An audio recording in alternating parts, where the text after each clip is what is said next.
So let's welcome Helihanta to give us a talk about royal history in Madagascar. First of all, I would like to thank the Anglo-Malagasy Society for its invitation to present a little part of the history of Madagascar about some objects used by the Queen Ranavalona III and some of her close family during the exile gathered in the lot number 51 of the Kerry Taylor auction. And now I want to tell about around the royal exile memories, because we are telling about some objects which are gathered by the Kerry Taylor auction that the Malagasy state purchased lot number 51, and that it will deposit these archival items in the museum of the restored Queen's Palace, as the president said. This is an advantage for the national historical memory, especially since the disappearance of the Queen's Palace during the arson attack of November 6, 1995, which destroyed almost the entire building and the collection kept here. The interest of these royal properties are that they are traces of the history of Madagascar, little part of the royal family during the exile since 1897 until their death. At 1897, the niece of Ranavalona III, whose name is Razafna Diamant, which is the little girl of God, she was dead 2 days after their arrival in La Réunion on 1897, after giving birth of the future Marie-Louise. And at 1901 is the death of Racinda, the sister of Ranavalona III, who accompanied her in her exile, and she is her alone sister. At 1917, the Queen Ranavalona III died, and at 1923, her aunt Ramasundasan, which is the owner of the dress in the Taylor auction collection, and at least the little niece of the Queen, who is Marie-Louise, the daughter of Razafna Diamant, disappeared at 1948. So I will talking about these 4 persons during the period of their exile, meaning since 28 February on 1897 until the death of the Queen on 1917. The loss caused by the exile of the Queen makes the present reappropriation of royal assets a significant event, as it feeds a growing interest for the history of the country, and particularly the royal history when one thinks of Ranavalona III. Second point, the historical context and the origin of these recovered objects is interesting for us, because we need to know why the Queen was exiled and how was her presence out of Madagascar, because in the Malagasy Society, to be out of all of the family is a problem, and it's a very big issue for the Queen to be in exile because the queen represents the unity of the entire kingdom. Yes, in fact, in Madagascar there are some independent kingdoms which are not under the authority of the Queen of Antananarivo, but because of the royal and diplomatic treaty with Great Britain, the King and Queen of Madagascar represents all the unity and all the nation of Madagascar. So the presence of Ranavalona III in Antananarivo, when the colonization was present in the island, represent a danger for the French administration, because in the memory of Malagasy people, while the Queen is present in the island, it means that we have our protection and we have yet our main representation. So the General Gallieni decided to send the Queen in the exile. It was not prepared. She was not informed, but it was very sudden for the Queen. In the night of 27th February 1897, the General Gallieni sent Lieutenant Durand to tell to the Queen to do her language and to be prepared in 2 hours to go out of Madagascar. And at first the Queen was carried, and one day after, her sister followed her, and her aunt Ramasandazan followed them 1 month after. So these different persons were not arrived in La Réunion at the same moment. They are staying in La Réunion for 2 years, and the niece of the Queen was dead during their exile in La Réunion. Her sister Rasendranou was dead in Algiers after La Réunion at 1901. She was dead. So the Queen stayed with her aunt Ramasandazan. That's why in different photographs during the exile, we can see Ranavalona III with Ramasandazan, her aunt always, and with her little niece Marie-Louise, who was born during the exile in La Réunion. I want to share you some photographs taken during the exile. Firstly, we have this sculpture. Firstly, Ranavalona III was 2 years at La Réunion. After that, she was sent in Algiers, and when she was in Algiers, she got the authorization of French authorities to go in France. So she was in France at 1901, and after that, 1905, this sculpture was created by a French artist when she was at Saint-Germain-en-Laye at 1905. These objects gathered by Taylor auction is one representation of the life of the little family during the exile, because these objects are not one thing nor one representation of the Queen. And her aunt Ramasandrasa did a very high responsibility, got high responsibility during the exile.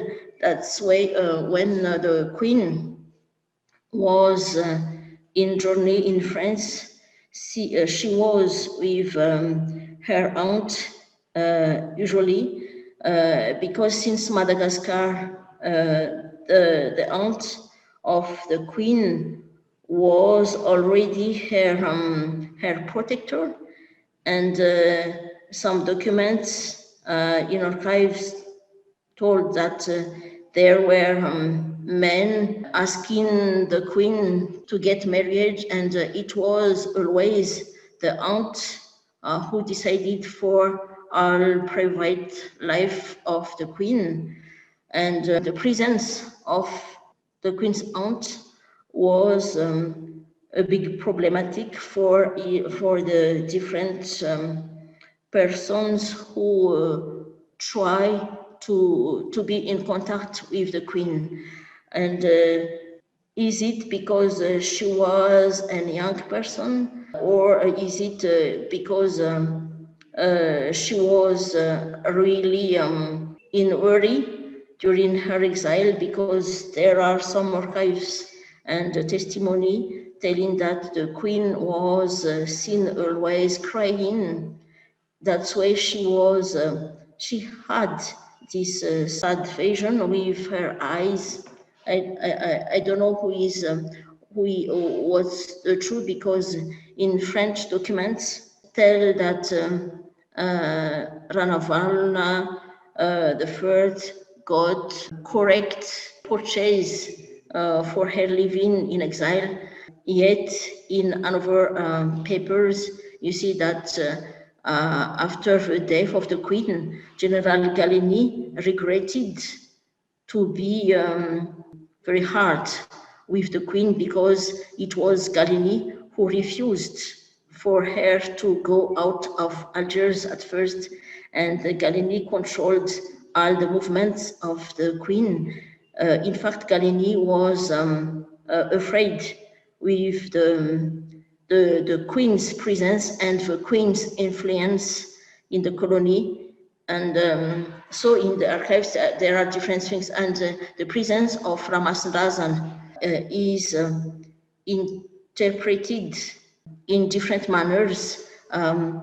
For example, a French pastor, Franck Puot, Protestant pastor with the French mission, he welcomed the Ranavalona, the Queen, in Paris, and he accompanied the Queen during her French journeys, and he wrote a journal, and you can get this document, which title is Les Belles Passantes de Saint-Germain-en-Laye, written by Arlette Millard.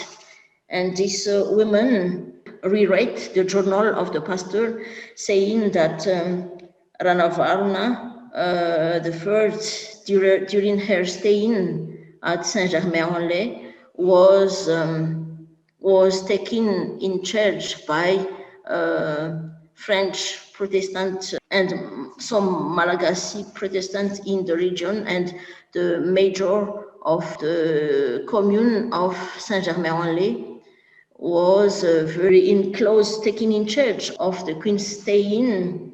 And I saw in this document that an artist did this sculpture for the Queen, and another women artist made one picture of Ranaval, the Queen, and there were some photographs.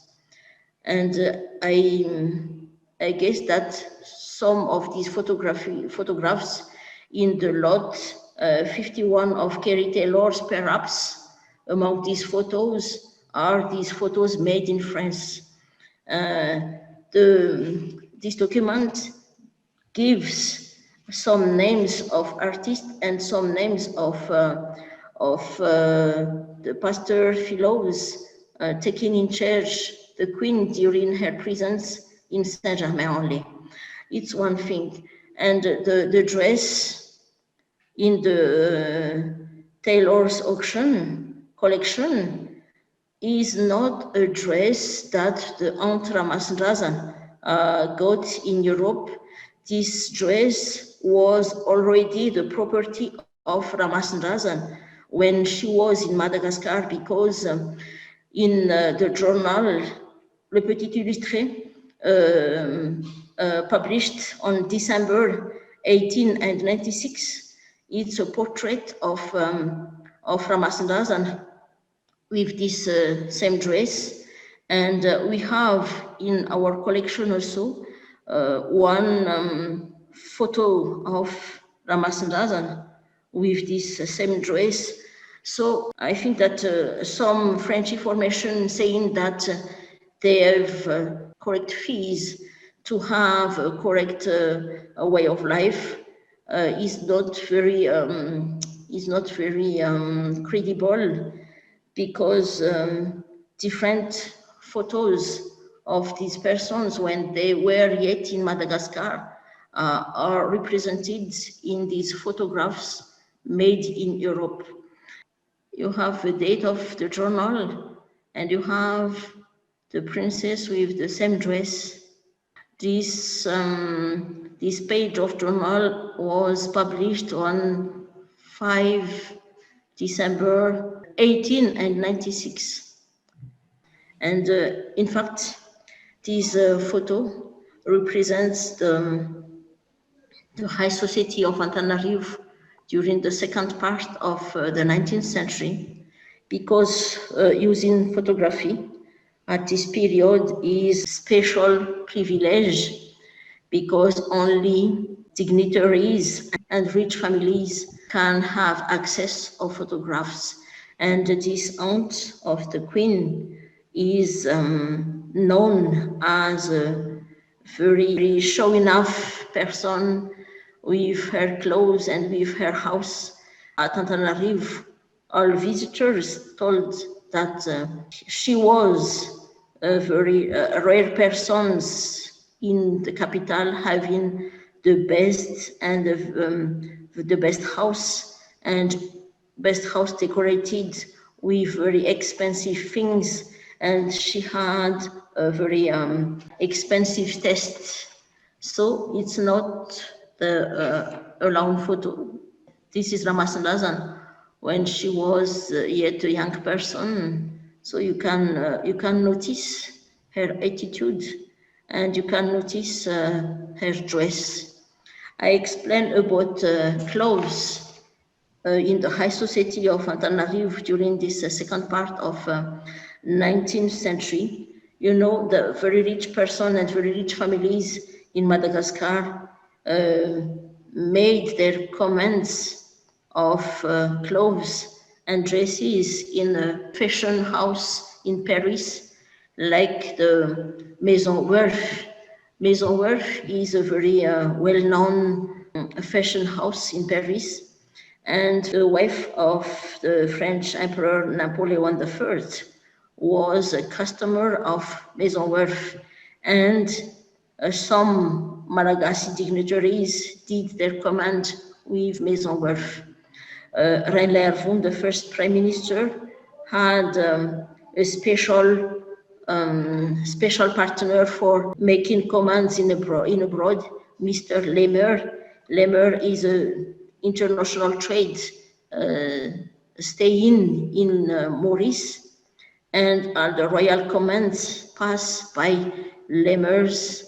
And it is said also that Lambert, the friend of the Prince Rakut, the future Radama II, Lambert, when he was in Madagascar also, brought all very expensive dresses made in French fashion houses to give it as a present for the Queen and for the different female parents of the Queen.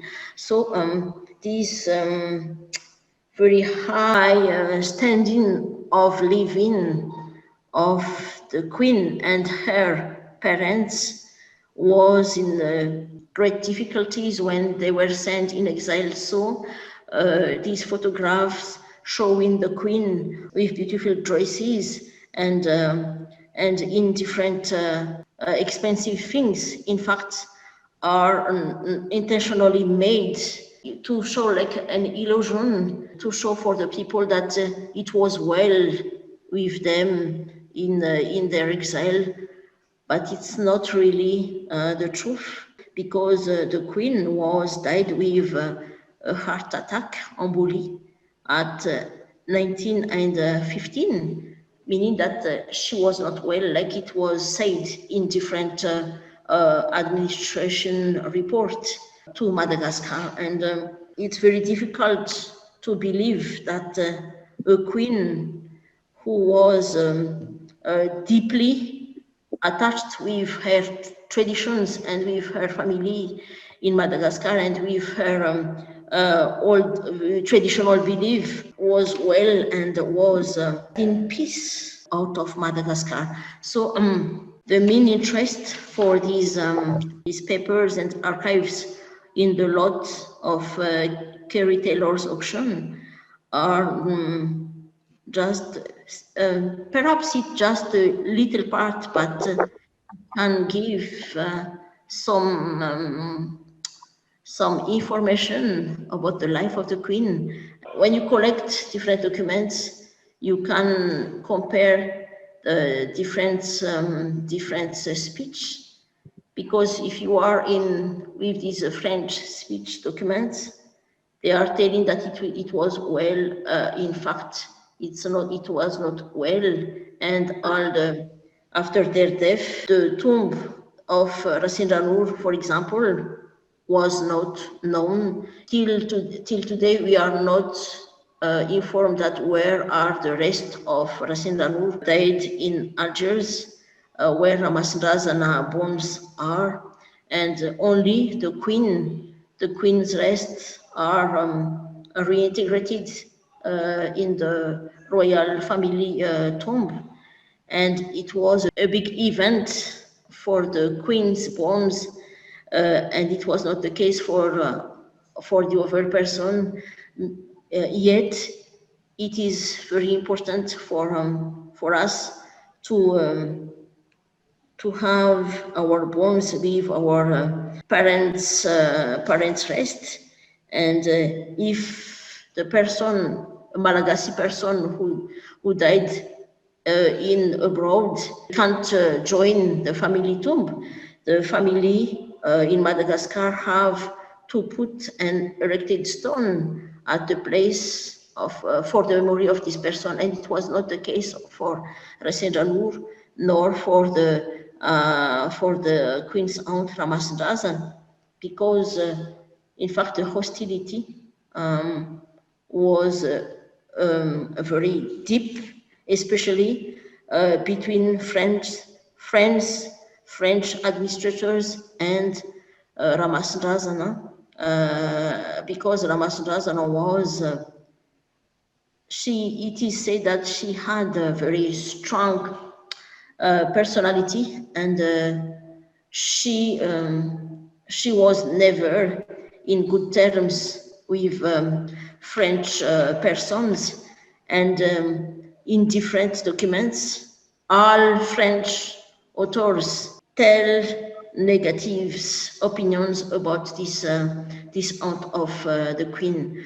So they make like a romantic history with Ranavalona III, but in fact it was not a romantic life, and the documents can attest that with the expressions of the persons on the photo.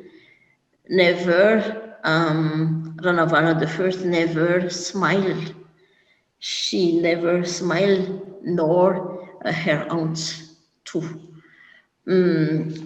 So with these pieces, we can, I hope that it will be really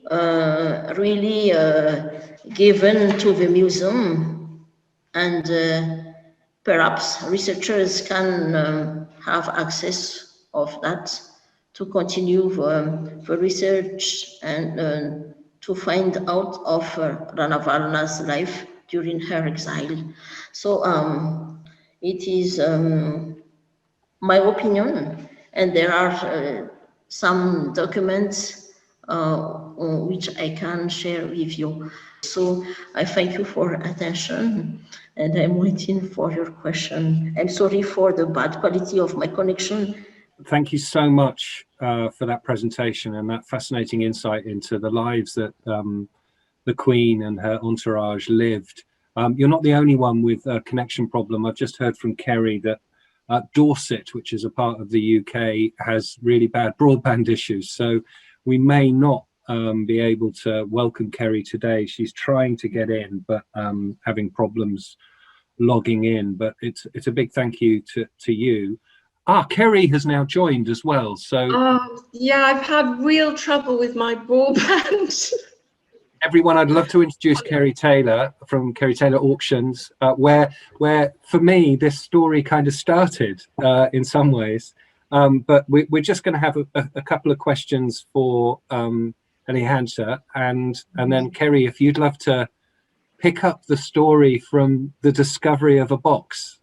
So questions. I have a question. Okay.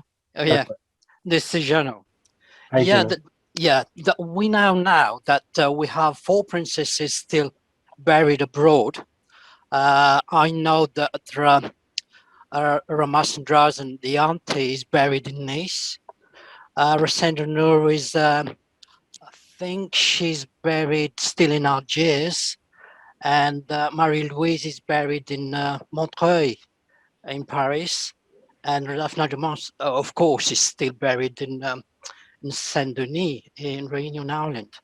Now, wouldn't it be nice, because these people are the member of the royal household, wouldn't it be nice now to reunite these people, these princesses, i.e. rebury them in Madagascar in the royal tomb? I know from my research that these graves are kind of communal graves and badly maintained. So what is the prospect of kind of repatriating their bones, really, kind of from Aegean, and getting them reburied at the royal tomb in Antananarivo? For the Queen, when they reintegrated the bones of the Queen in the royal family tomb in Antananarivo, it was a big festivities. It was a mourned days, but big festivities because it was like a national festivity, a national event. Both of the Queen and royal persons, there were in Madagascar, a big reburied like you do, like you said, and the aristocratic family, Angin, the noble and aristocratic families don't make famadian in their tradition, and it's a very yes, it looks like an ambiguous situation that it is said that Malagasy people are very close with their ancestors, and contrarily of that, they don't care of the graves and the house of these ancestors, and it is usually occasion for different questions about these close relations with ancestors and with these invoking ancestors and not taking care of their graves, their house. It's only when you are with a Dwan, these graves where rituals are done to invoke ancestors. It's only with Dwan that peoples are taken care of, but if you are not classified as ancestor, your tomb and your grave are not an object of special attention, and it's very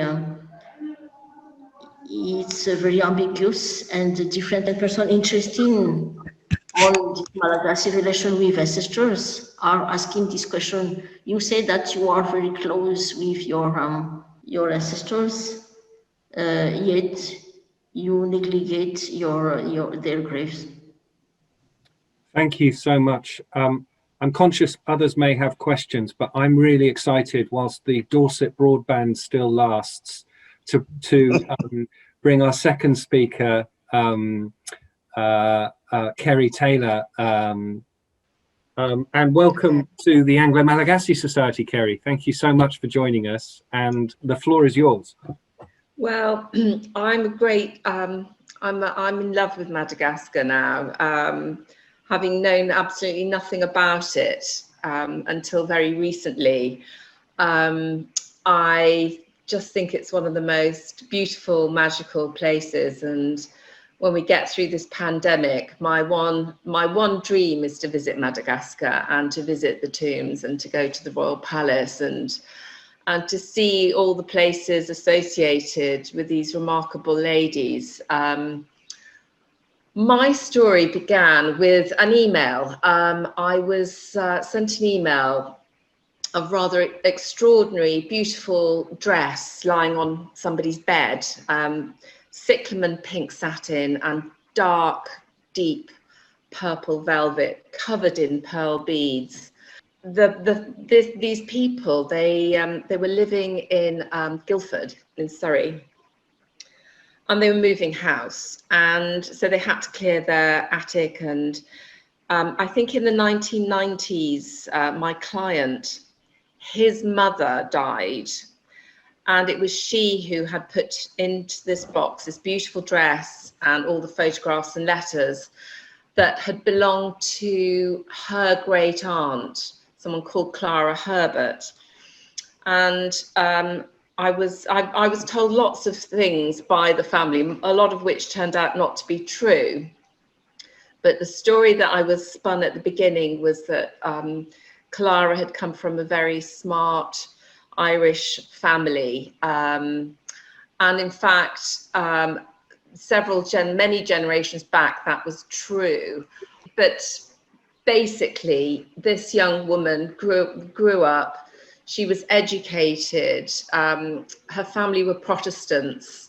Her father was actually a Protestant minister, but although ancestrally they might have had been wealthy once, they weren't anymore. And in 1911, the family sold up the big house in Ireland and moved to Reading. And so a lot of the postcards and things in this box to Clara, or that was sent to Clara, were to the Reading address. One of her brothers ended up being a very famous Liberal MP of the day. So although I think the sons, they seem quite well heeled, Clara never really had very much money. And so she was forced to go out and earn her own living. And she did this by being a paid companion. She was a brilliant linguist, and she could speak fluent French, Malagasy. She could speak 7 dialects of Chinese, apparently, as well. So she went out, I suppose, into the world. When I was looking through all these photographs, I mean, first of all, the family who owned them, the man and his wife, they just said, we just need to get rid of them because actually we're moving house. We just don't know what to do with them. And his wife was going to give the dress to a friend's daughter who was in art school to kind of do something with. Thank God she didn't. And anyway, I kept ringing them up because I thought this was the most marvelous story, because not only was there the dress, but there was a photograph of the dress being worn in 1896 by, it turns out to me, Ramazzodrazzana. And I was told the dress belonged to the last Queen of Madagascar, which it didn't. Anyway, they didn't turn up. I kept ringing them and I said, look, I'll drive to Guildford to pick it up and the stuff. So, I was so keen to see this thing in the flesh. And in the end, they said, no, we'll bring it to London. And they did. And I was just amazed by it because it's very rare to find so much provenance. I mean, you're lucky to know if something belonged to one person. and who that person was, but to have letters and photographs and this whole wonderful adventure story, it was just amazing. And I remember putting the photographs into piles and trying to work out who the women were, because we had not only Ranavalona but Ramazzadrazana, and then there were sort of other family members. I think there was pictures of the older sister who died fairly early on after they went to reunion. I think she died in 1901. There were pictures of the nephew looking very dapper in his bowler hat. And it was just really a puzzle to me, because although there were two main women in this story, really, the last queen and her aunt, their appearance changed so radically. So in 1895, you have a picture of Ranavalona looking fairly emaciated, I would say. She looked really drawn. And her aunt also they were dressed in the height of European fashion of the time. I remember Queen Alexandra at the same date would have a hairdo with lots of frilly curls at the front. And Ramazzadrazana had exactly the same hairstyle as Queen Alexandra, which I thought was, or Princess Alexandra at that point, which was fun. And I put them into piles, and I thought, I've got 4 women here, but in fact, it wasn't 4 women, it was just really the 2. But between 1895 and around 1901, when they were in Algeria, they just changed completely. It's as though all the stress that they'd been through in the late 1890s in Madagascar with the French colonial forces basically taking over, and they were sort of imprisoned, if you like, in their own island. All of the strains seemed to leave them once they were in Algeria. And of course it wasn't ideal, but they were able to go shopping in France. They were able to become tourists eventually, and they were allowed to travel. And the women, you could see how they filled out. They looked great. They dressed to the height of Europe, the finest European fashions. And it seemed as though, although they were obviously in a gilded cage and separated from their people and their homeland, it looked as though they were kept in comfort, is all I can say.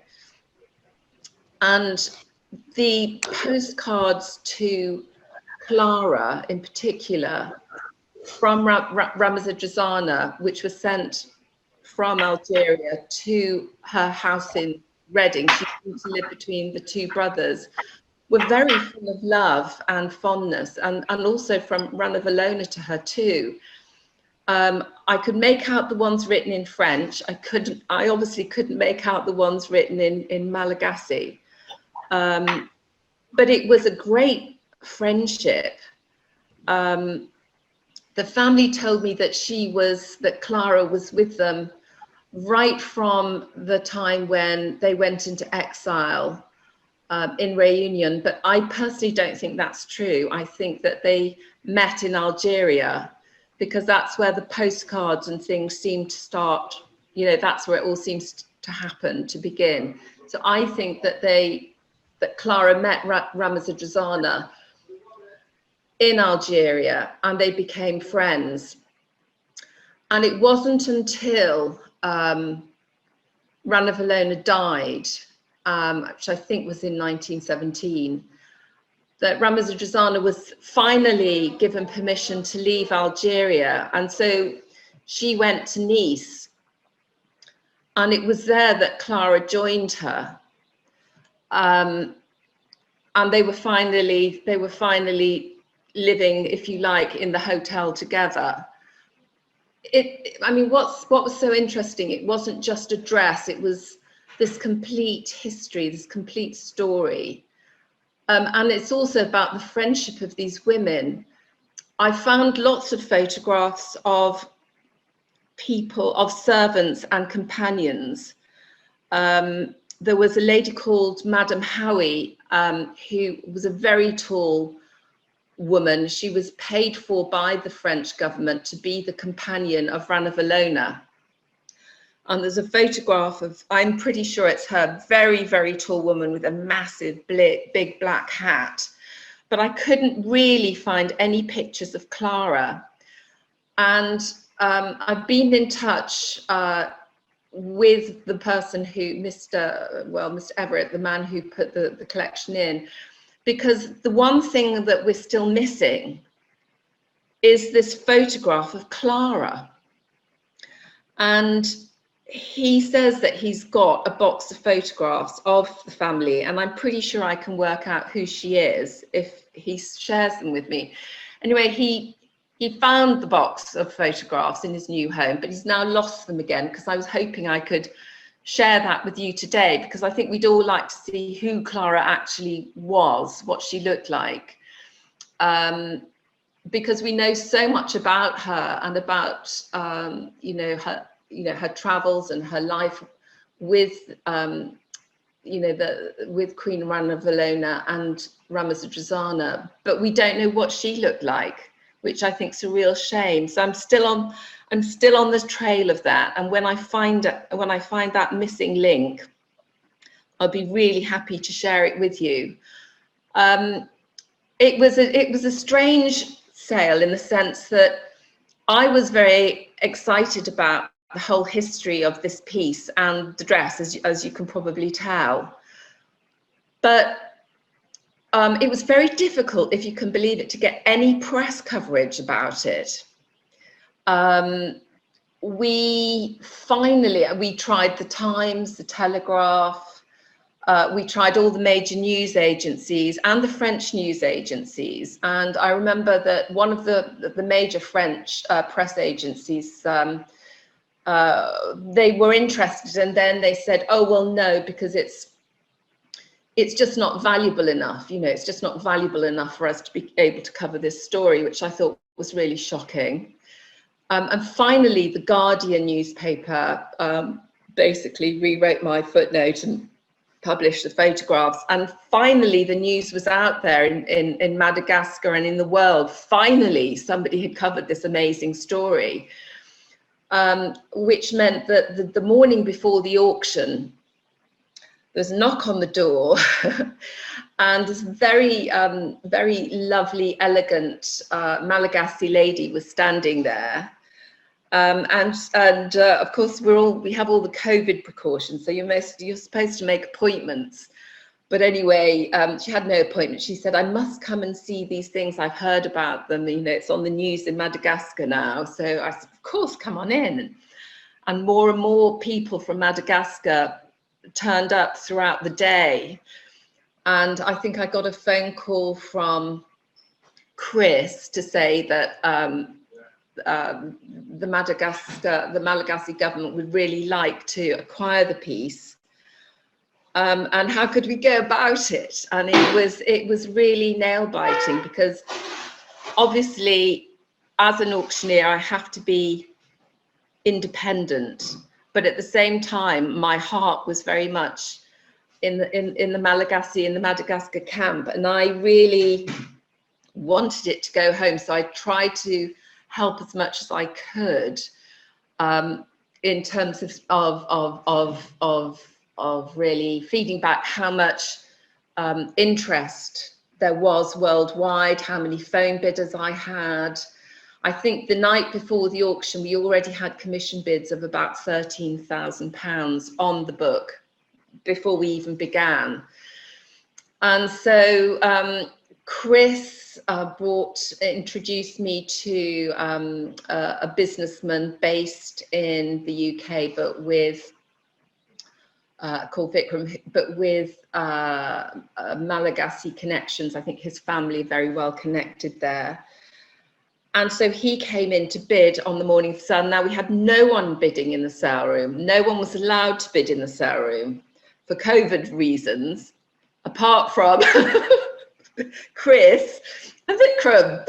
So we have Chris and Vikram in the sale room, me on the rostrum, and the online bidding gets going. We have 6 phones, all the phones are taken, and it rapidly rises. The bids go up and up and up, and Vikram is on the telephone to, I think, the Prime Minister of Madagascar, or President, which it was the president, in fact. The President. So he was on his mobile to the President, and I was very stressed, very stressed, because all the phone bidders were exhausted. It started at 13, 14, 15, 16, 17, carried on going.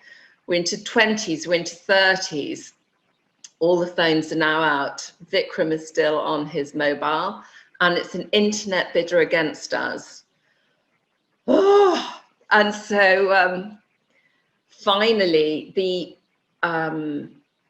online bidder, who was at 42,000, finally it was beginning to slow. Anyway, I gave fair warning very quickly and banged the gavel down to say Vikram, to Vikram on behalf of the Madagascar government. And I think everybody sort of was wanting to either cry or cheer at that point.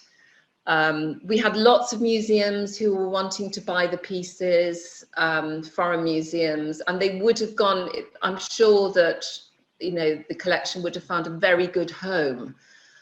But for me personally, I just felt that the poor Queen Ranavalona never was able to return in her lifetime.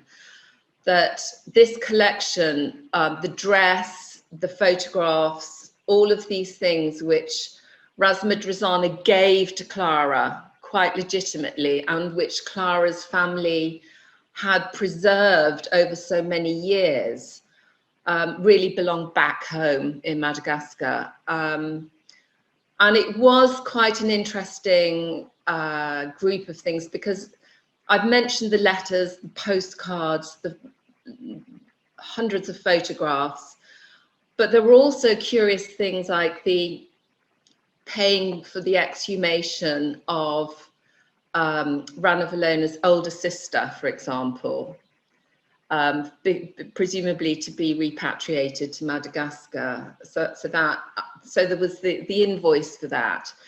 There were sort of invoices printed with horses and carts and things on the stationery for the shipping of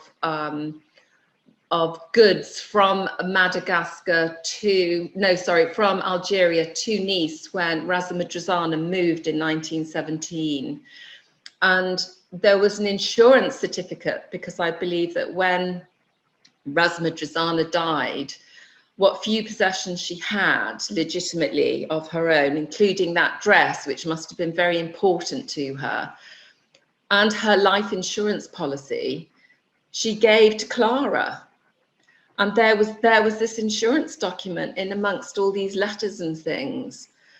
So it was an extraordinary thing. I don't think there are many collections I've sold over the years that have really meant so much to me, because I really felt I knew these women by the end of it all. And as I said, I'm still trying to find this picture of Clara, little Clara Herbert, because if I find that, I can then send that to Madagascar too, and that's the full story. We have everything, but I think we'll always want to know what she looked like, as we know all the other the major members of the cast, if you know what I mean. Just fascinating, and I can certainly say the atmosphere in the auction house on the day was electric. It really was, and we did cheer, and it was super exciting. And why it means so much to the Anglo-Malagasy Society, I think, is not just that these items have been repatriated, but Clara Herbert. This is a true story of Anglo-Malagasyness. taking place. And so, you know, in the future, we'd love to hear from her relatives. And yeah, if we can get a photograph, maybe, I don't know, Helihanta, whether a photograph of Clara can be added to the collection. I'm sure we can have a word, because it is a fascinating story. And what was so lovely, when there was a follow-up piece in The Guardian, wasn't there, Kerry? Not just the preceding article, the follow-up piece, is I was getting lots of messages by people fascinated by the story, and it, you know, it really shows that we have such a long history with Madagascar, and it was just such a great thing in the midst of all this pandemic and lockdown to have such an exciting story. And you were so helpful to us, I have to say, and it was all very last minute. I mean, it was. I mean, as I said, I was looking for an embassy, you know, a Madagascar embassy in London, couldn't find one. And The Guardian, in the end, got the message out, but literally, you know, you had 24 hours to get your act together. And oh my goodness, I'm so glad you did. And I think, you know, I got lots of messages from lots of people with interesting sounding names ending in IA, and you know, all these amazing Malagasy names. It was amazing. I've never had so many interesting names come into my inbox, but I also got quite a lot of abuse as well from people saying that, you know, I should be ashamed of myself for selling it and so on.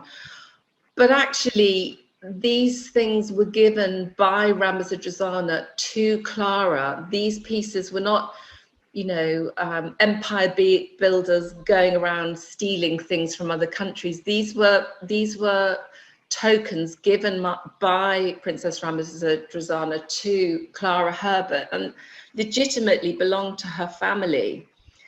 And without them having, you know, the respect and care of these things over the years, they wouldn't be here now. They wouldn't be in Madagascar now. So we're really sorry that you received such messages from people, and a couple of us on the committee also received similar messages. I wanted to point out that it worked out at about 50 pence a day storage for the items, which were beautifully looked after. But also, I think one of my colleagues mentioned around the kind of royal items that you could have bought some of Queen Victoria's personal items in the same auction. So, you know, this was whole. I want to echo that for you, Kerry, that this was legitimate, and that we're so lucky that Clara's family passed it down the female line as well, which is another fascinating story, that these items were able to be available. And of course, you know, it was an auction, and actually the Malagasy government did step in and find the funds for this because they recognized the importance of what it symbolizes for the Malagasy people, I think. And it's in a, as I understand it, I've seen on Facebook that it was on display in the Ruva, which is a great full circle to the story, isn't it? How this has happened. I saw pictures. There was a lovely party in the Rover, and I think it needed a better mannequin. Is my only comment. But it was really great to have it home. You know, it's just really, you know, the only place it should be, really. And I think as our previous speaker was saying, there has been some recognition, as one looks back on that history, of the kind of apology, really, to the royal family at that time, and regret, I think, is the word I'm looking for, by many of the key figures in that period or just after. Regret of how the treatment happened.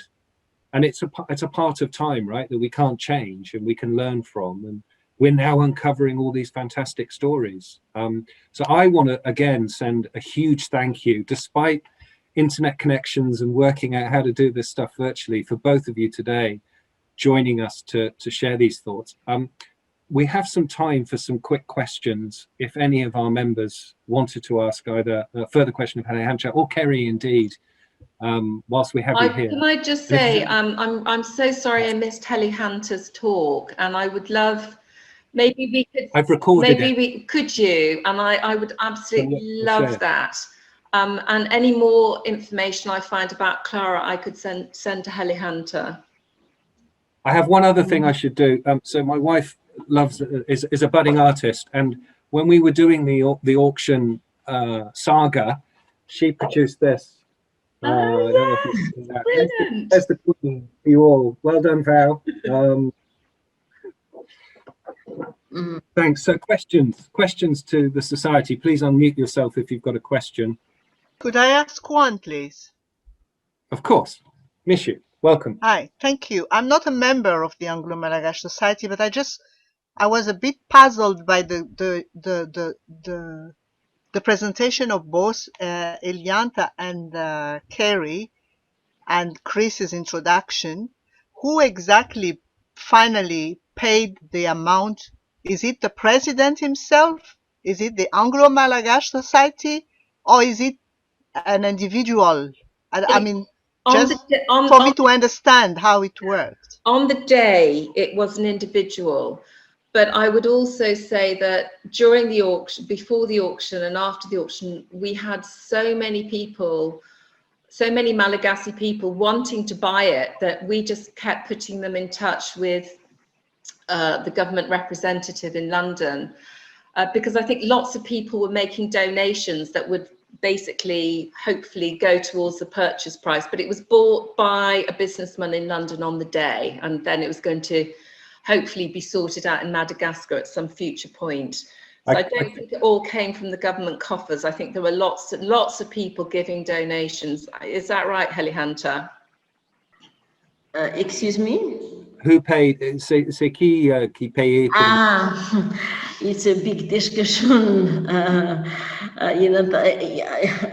in our country, but because the president is for different things. The president is always saying that he purchased different things with his own fund, and people are eager, especially civilian servants who pays taxes, and so we are supplying the national national funds, and usually the president is saying that he pays different things with his own funds. For example, during the helping people about COVID-19, he gave cars for doctors and for hospitals, and the cars are with his own logo, and it shocks us. So with this auction, especially, different questions were appeared, because it's very confused between his speech and between the reality. So we are not sure of the real payment. Thank you. I mean, look, I think for all of our members, I'm afraid we can't answer that. We don't have that reach to understand how it was actually paid for in the end. The Anglo-Malagasy Society did not have the funds to purchase these items. If we had, Mishu, we may have to give it to Madagascar. The Anglo-Malagasy Society's role in this was essentially to help the Malagasy government understand how to participate in the auction, and also to guide the Malagasy government through your support, Kerry, as to the reality of how much this would cost. And you were spot on, Kerry, I have to say, through your predictions. I think at one point you told me that a reserve of having reserves of up to £50,000 would probably be. Yeah, I thought it could make 50,000, and I suppose with buyer's premium, that's what it was really. Yeah. And the reality is there were some very big, there were some interested parties with deepish pockets from museums to private collectors. And, yeah, and the online bidder, I think, was a private collector, very wealthy Swiss private collector, who, if this had gone to them, I think they bought rare Malagasy manuscripts and things. If that had happened, it would have been in, a rich Swiss businessman's mansion and not gone home. So yeah, it was very, very close. We had a lot of bidders from Madagascar, lots of ex-members of the royal family, descendants of the royal family scattered across the world, all trying to bid on this, but not having enough money individually. And I think what my understanding was that, although it was bought by a British businessman, that in Madagascar, all these people who were very interested were going to be joining forces to help fund the purchase. And I think that's my understanding of what was going to happen. I don't know if it did, but that was my understanding. Tina, your hand is up. I had this conversation on Facebook, and it wasn't really the best place to have it, because there was a lack of awareness and understanding on what was really going on. Like, what's the value of having these pieces back in Madagascar, and no one can put the real value, like a financial value, on that. And so I'm not going to do it again today, having that conversation or argument rather. But it was just something really outside of the history, like the value, however financial or history, is the sisterhood that was between those ladies. So in the midst of this very hard time, there was this friendship and sisterhood, and that's the real story behind this dress to me as well. Like, it survived everything, ages, and thanks to that friendship and sisterhood. And I think we now live where some of us are a bit exiled. Like I feel like I want to go back home, but I can't. There's no way to go back home, and so I feel a bit like that. But we can learn from that. Whatever our status is, wherever we are, it's always the sisterhood and the friendship. So I hope we can learn from that, and not always be too political about everything, because I think there was something like 24 hours or 48 hours to act as well. Like, you can't go back to breaking down everything. Is it ethical? Is it the right thing to do? What are we going to do? It had to happen. And sometimes we just have to accept at least it's back home, and I think that's great. Yeah, me too. And I also, the sisterhood and the things going down the female line, I think it's really quite nice. It was a female auctioneer who eventually put it together so it did get back home. So this whole female thing, I think that's true. I felt that the friendship of these women in adversity, when all the men had either been executed or exiled or both, and these women just made the best of the life that they'd been given. And it was a gilded cage, but I hope they did. I think they did enjoy their time in Algeria, all the concerts and things they went to. But yeah, it was a firm friendship and a love between these women. And you can see, if you look at the photographs, you can see the strain in their faces and the physical changes that went on. And until you get to the end with Ranavalona, it's a very stately elderly lady with grey hair, and she's there at the end with Clara, which is lovely.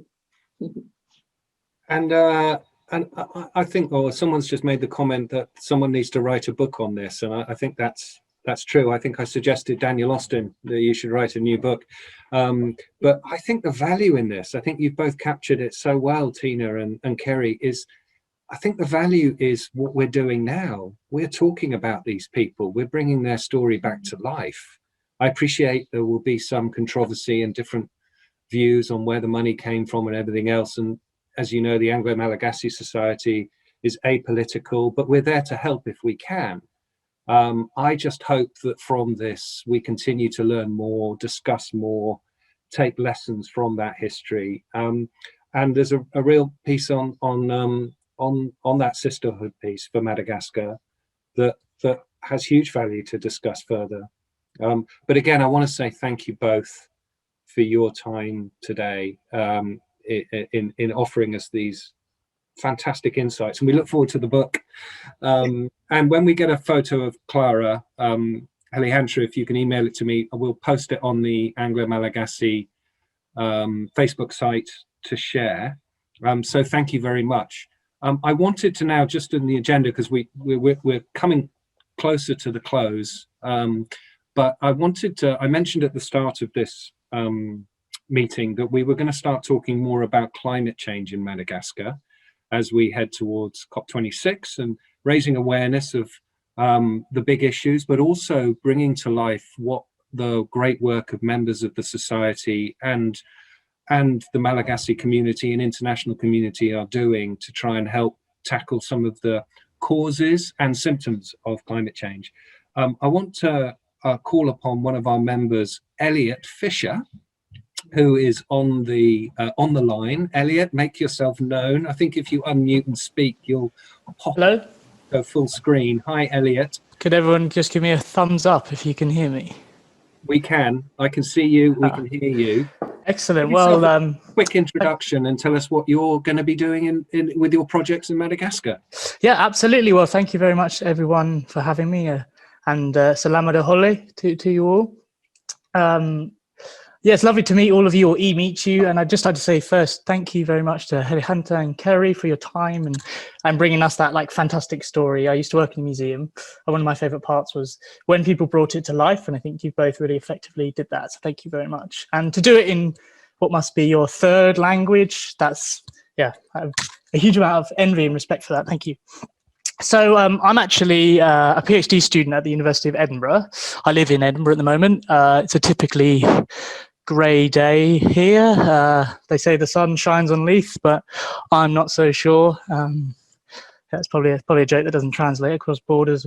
Well, maybe shouldn't. Anyway, I'm interested in fire-resistant trees that are found in the highlands of Madagascar. I work near a place called Ibiti, and I investigate the environmental conditions that give rise to the formation of these woodlands. And I also look at the role that the people that live nearby have on shaping this formation. And as you all probably know, that usually occurs through the use of fire and wood harvesting. The work's pretty important because the trees are really vital to the rural economy of the people that live in those areas. They eat and sell the fruit, and they also collect cocoons of small moths which are found on the trees, which are then made into silk, and I believe historically was sold as burial garments.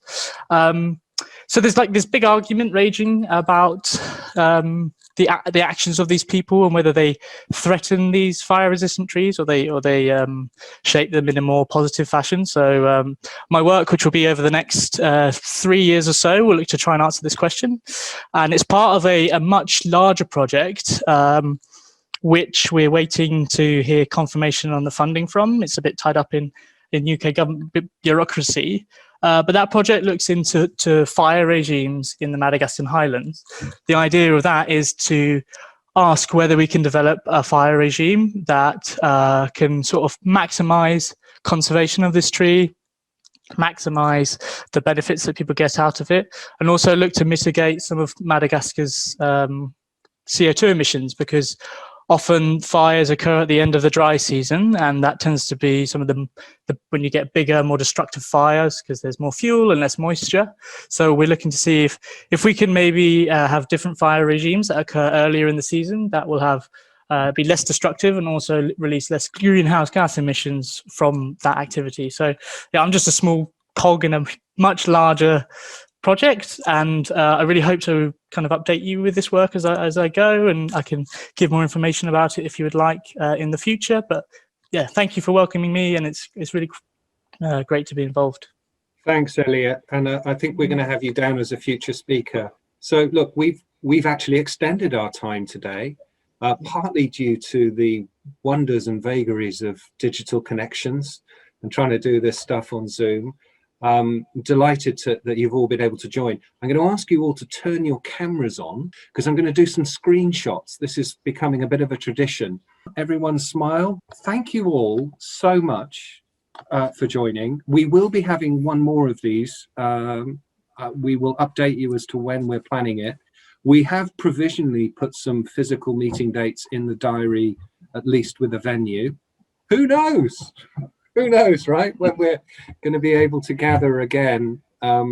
Certainly we hope and plan for our October meeting to be a physical meeting where, for those of you who've only ever joined us virtually, we do serve food and drinks. So it's a bit of a party when you can join. But for now, thank you all very much. Absolutely wonderful food. Oh, And 3 horses beer if you're very lucky. Yes, indeed.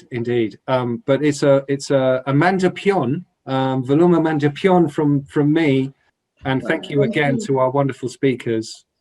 Bye. Yeah. Bye. Bye, and thank you all. Hello, Margareta. Thank you. Bye.